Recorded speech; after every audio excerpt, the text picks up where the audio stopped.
Lõpuks toimus Ameerika Ühendriikides läbimurre Ukraina abistamise küsimuses, mis muudab oluliselt Donald Trumpi strateegiat.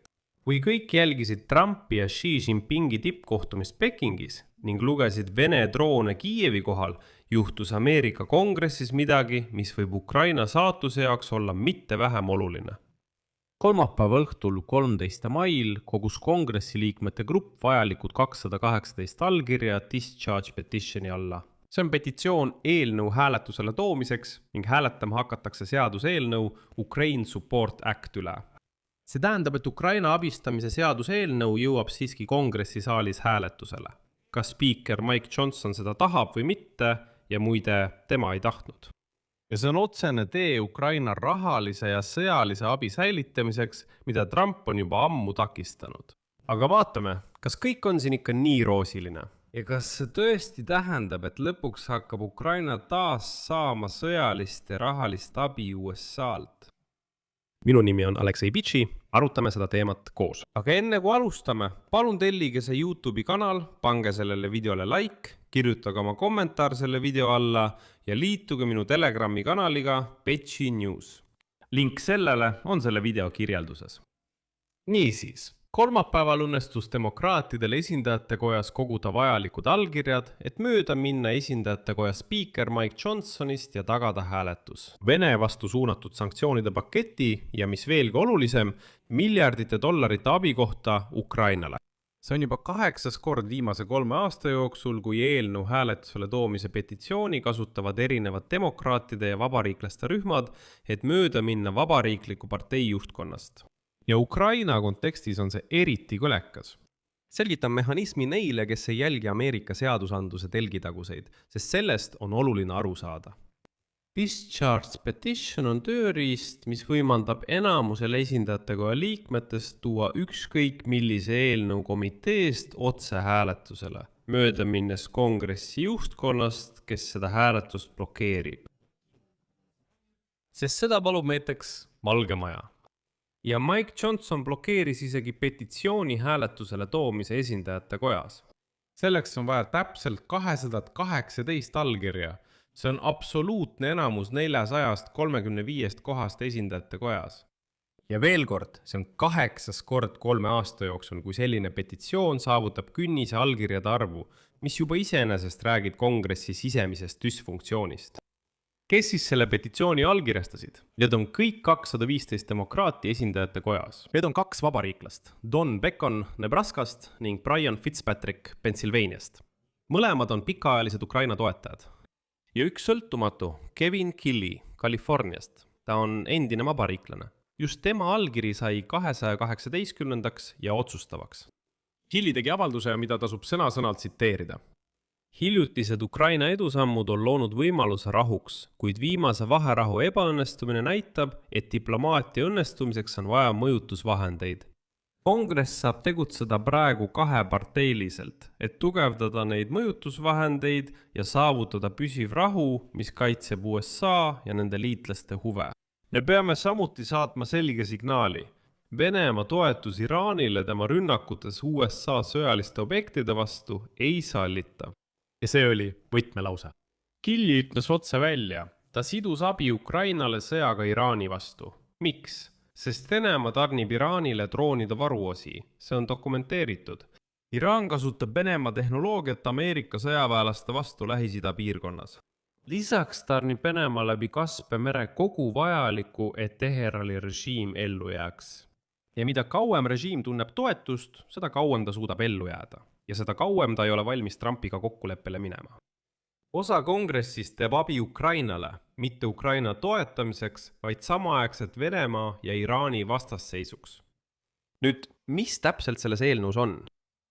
See tähendab, et Ukraine Support Act näeb ette üle 1,3 miljardi dollari otsetoetust Ukrainale ning lisaks 8 miljardit dollarit otselaenudena. See tähendab, et kokku on seal peaaegu 10 miljardit dollarit.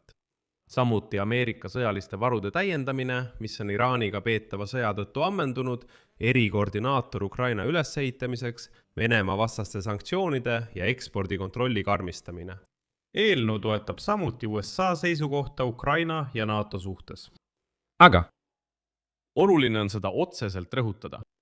Discharge petition ei tähenda seaduse automaatset vastuvõtmist kongressis. See on protsessi algus, mitte selle lõpp. Pärast allkirjade kogumist hakkab jooksma menetlustähtaeg.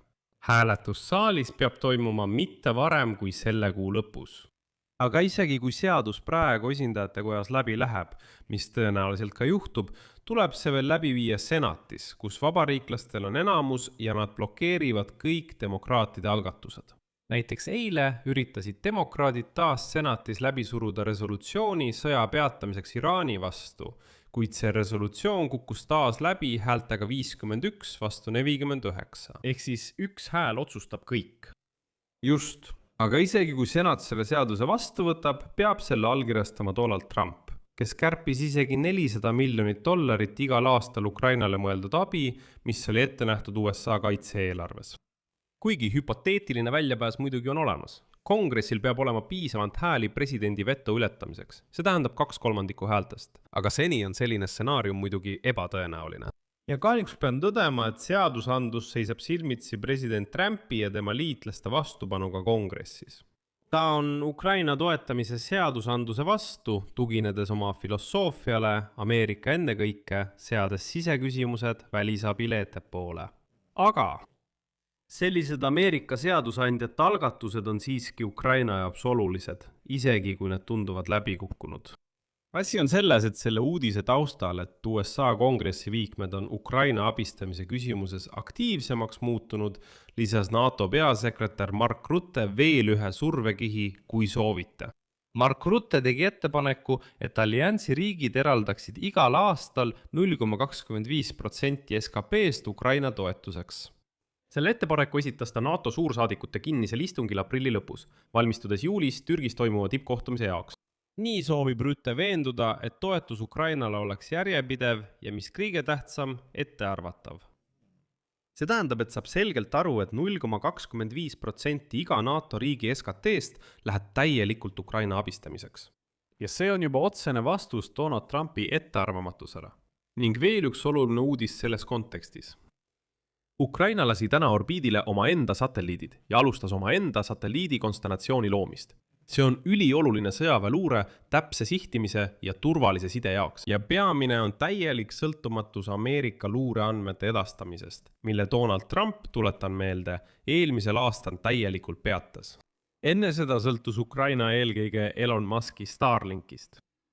See on taas inimene Donald Trumpi lähikonnast. Ja oma satelliidid on samm strateegilise iseseisvuse suunas. Kui kõik see kokku võtta, kongress avaldab Donald Trumpile altpoolt survet discharge petitioni mehhanismi kaudu.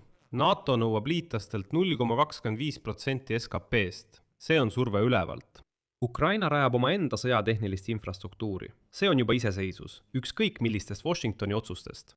Need tunduvad olevat 3 erinevat suunda, kuid kõik liiguvad ühes suunas. Selles suunas, et Ukraina toetamist jätkatakse, sõltumata sellest, mida otsustab Donald Trump. Siin panen punkti, kirjutage oma arvamus ja järeldused selle saate all kommentaaridesse. Telli kanal, vajuta kellukesele ja ära unusta vajutada meeldib nuppu. Kui soovite toetada selle YouTube'i kanali tööd, saate seda teha rahaliselt, tehes annetuse selle video kirjelduses olevate linkide või rekvisiitide kaudu. Olen tänulik igasuguse teie toetuse eest. Sellega on kõik. Hoolitsege enda eest, kõigile head aega!